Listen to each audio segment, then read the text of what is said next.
So here we are on Kickin' It with Kunkel here in Houston. All right, so tell me about how you guys got into rodeo and what the story is, because I know one dragged one into the other, right? Well, whenever we were littler, our dad actually had a midlife crisis.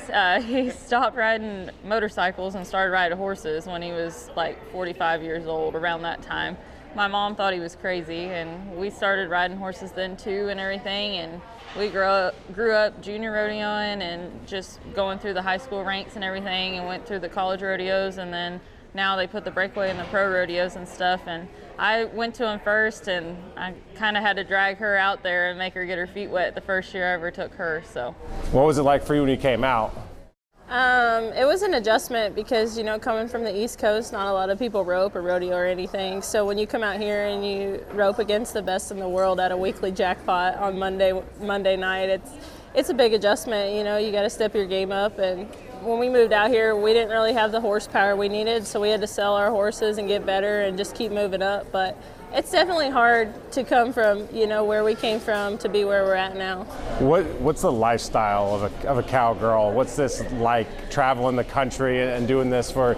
Is this your main job? Is this your career and you're all in, or do you guys do anything on the side? For me, it is. Yeah, okay. I actually, before the pro rodeos added the breakaway, I used to be a bartender, and that was kind of like my full-time job. I bartended every day, which I loved it. Don't get me wrong. Where'd you bartend? I bartended at 2 different places in Weatherford. I had a lot of fun with it. It was mostly like restaurants that had like one of them had kind of like a secluded bar in it, and then the other one, it was kind of like more of a family place and everything.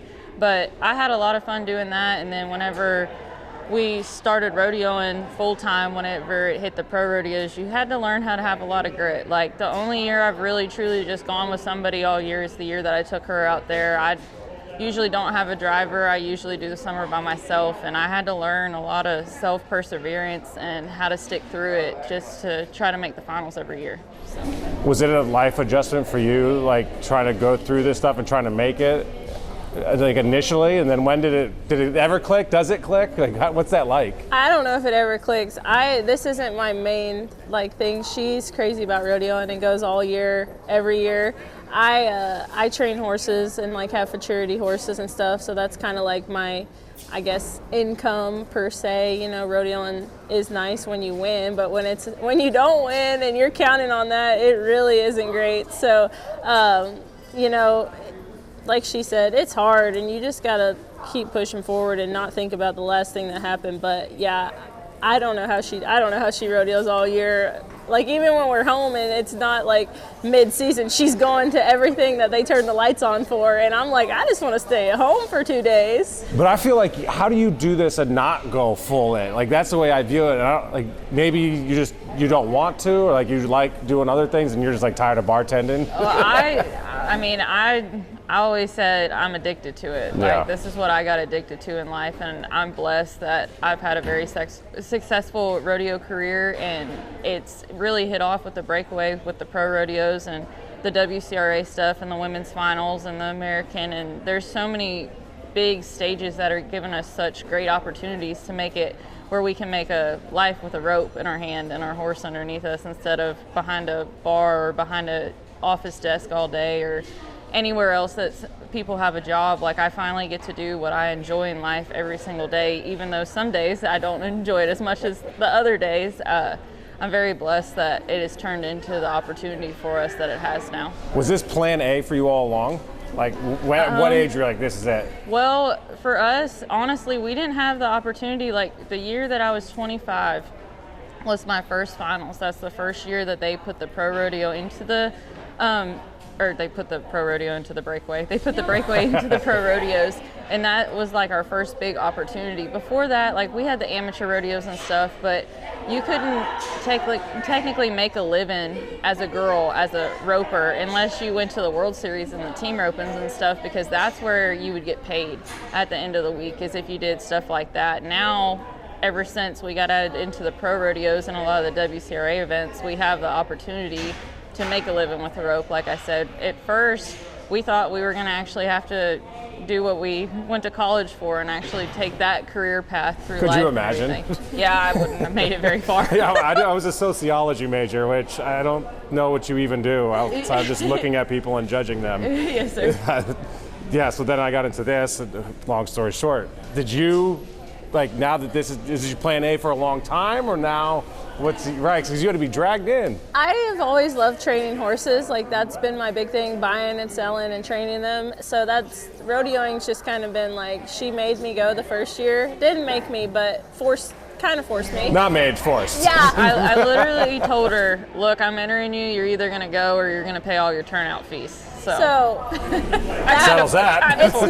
I'm not crazy about it. I kind of wish I was, because, you know, thankfully I have a couple good horses and I feel like I'm talented enough to compete against all these girls, but I just would rather stay at home. I'm a homebody. I like staying at home training horses and going to stuff around the house. That's just how I am.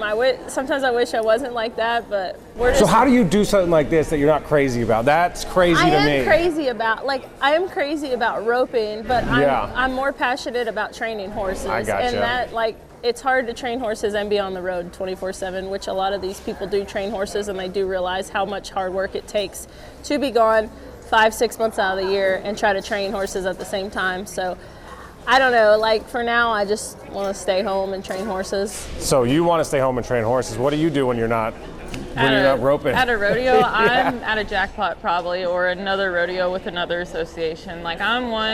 They have a weekly night jackpot from Monday to Thursday. So this is it. Yeah, I might be at all of them. Some days they'll get 20 girls at them, and every Tuesday night they've been getting over 100 girls at those jackpots for us. So I get excited about that kind of stuff. She's like, man, do I really have to go to the jackpot today? You know what I mean? But that's just, we're sisters, but we're polar opposites when it comes to a lot of things, and being on the road's one of them. Don't get me wrong, I say this and people think I'm crazy, but I am a homebody. I like to be able to go back to my house every night, but I like to be able to go somewhere and make money during the day with a rope and stuff like that, which she rather just watch on the Cowboy Channel, be like, I hope y'all are having fun out there driving 18 hours one night to a rodeo and stuff like that. She wasn't all about that the whole time whenever we were out there. So I covered NASCAR for a year, and the biggest moment and the best moment is when something goes horribly wrong. The rodeo reminds me of that for the fans. It's like they want to see crazy disaster. Does that drive you guys crazy? It's like, this is our body, this is our life, this is my health. Yeah. I've been in a few of those before. They haven't been the funnest experience, but it's a great birthday post whenever my birthday comes around on Facebook. What's the craziest thing that's happened to you? What's the worst wreck you've ever been in?